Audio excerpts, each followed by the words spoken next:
I live in Helena, Montana. It's the state capital, but it's not a big city.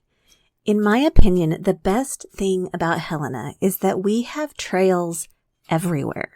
Surrounding the edges of our city are over 70 miles of trails that are perfect for hiking and biking. The International Mountain Biking Association has designated us a silver level destination. Basically, the trails are a big deal, and I love them.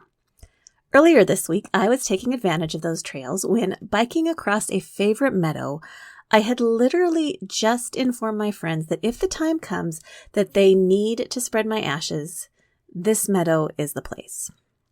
Within 5 minutes, I was face down on the ground, tangled up in my bike, getting a very up-close view of the trail while repeatedly spouting, "I'm okay, I'm okay, I'm okay." After the initial shock of my abrupt contact with the ground, my self-reliance told me to walk it off. So I did, and I did feel okay. Okay, right up until I put all my weight on one leg in order to remount my bike. That's when my knee bent the wrong way, and it became clear that while I was okay, my knee was not.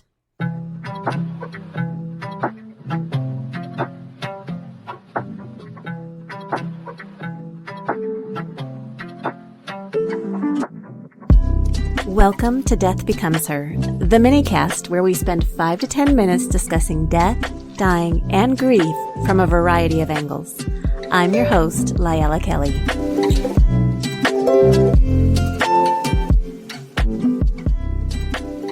That is how I found myself thinking about the topic of support.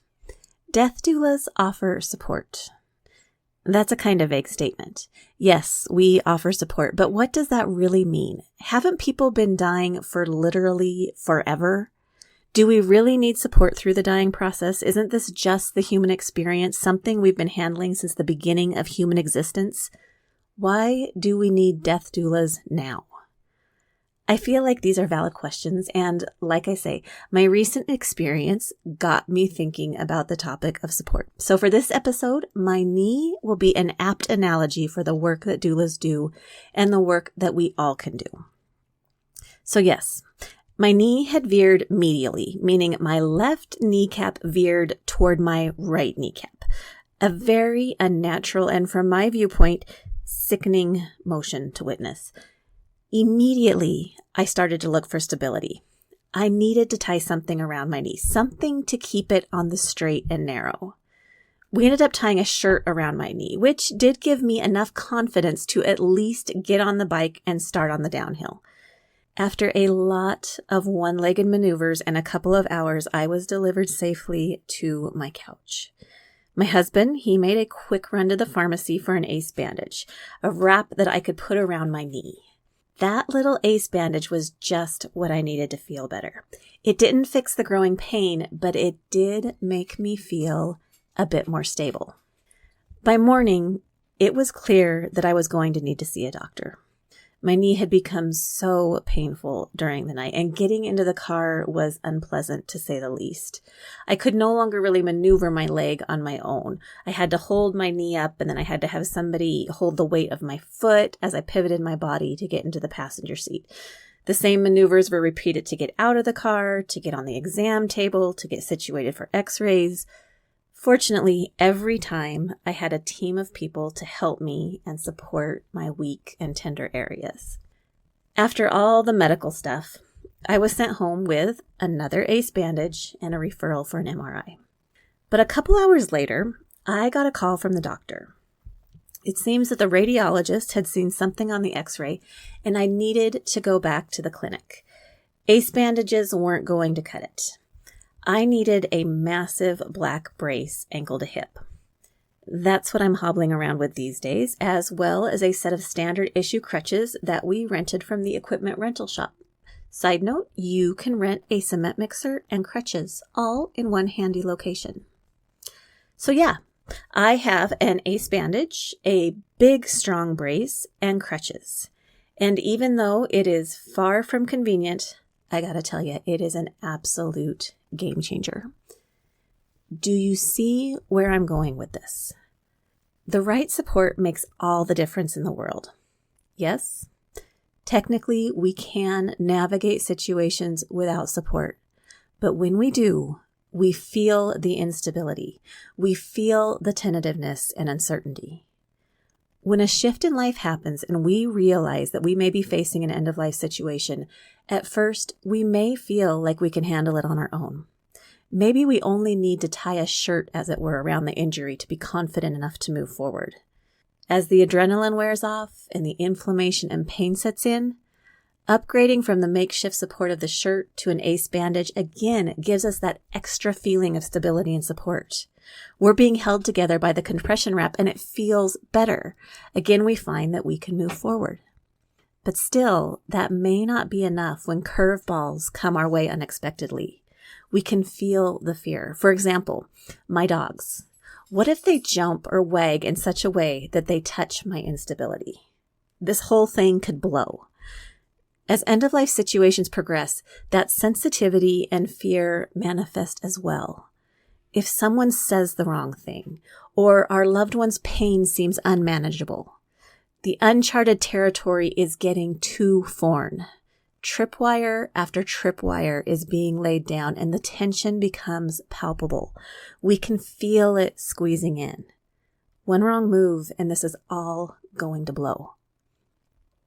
As a death doula, with a bum knee, I now realize that my job is to be a big, strong brace. I can't take away the pain or the inflammation. That will only come in time. But I can reinforce and stabilize. I can strengthen the weak spots and minimize further damage. In the past, American culture was different. Families lived and died in one area of the country, maybe even sharing the same land or homes. When end of life came, generations were there to rally together, bracing and supporting. People knew their neighbors. They had a second family in their churches and communities. In the past, most people had an entire team on hand to handle every task that was needed. Some were cooks, some cared for the children, some were nursemaids. The doctors would come to the home, others could handle practical needs, and still others knew how to care for the dead. It was a different time. We don't live like that anymore. And while there are countless advantages to our modern lifestyles, there are also gaps that can become glaringly apparent at the end of life. A person is dying, and yet we have to balance our employment with the time and care we devote to our loved ones because we fear losing our means of living. Rarely are people in a situation where they can drop everything and devote themselves to the most important task at hand. Additionally, our support people may live hundreds or thousands of miles away. Even though they want to be physically available, it may not be a feasible option. What hasn't changed, though, is that we still need the support. And that's what death doulas provide. We fill the gaps that exist as a necessity of modern life. Yes, we can go it alone. But just like my wobbly knee wrapped in that makeshift shirt brace, it feels unstable. It feels tentative and scary. The journey ahead feels daunting. The right support at the right time brings comfort and peace of mind. We can breathe easier when we know that the next unforeseen challenge is going to be met with the strength and protection of the right support system. If you or someone you know needs extra support navigating end of life, find a doula in your community. Check with the National End of Life Doula Alliance, known as NEDA, N-E-D-A. You can find a directory of doulas in your area on their website, nedaalliance.org. Or, I am just hanging out on my couch these days. There's no biking or hiking, so I'm really quite available. Reach me through my website, leavingwellmt.com.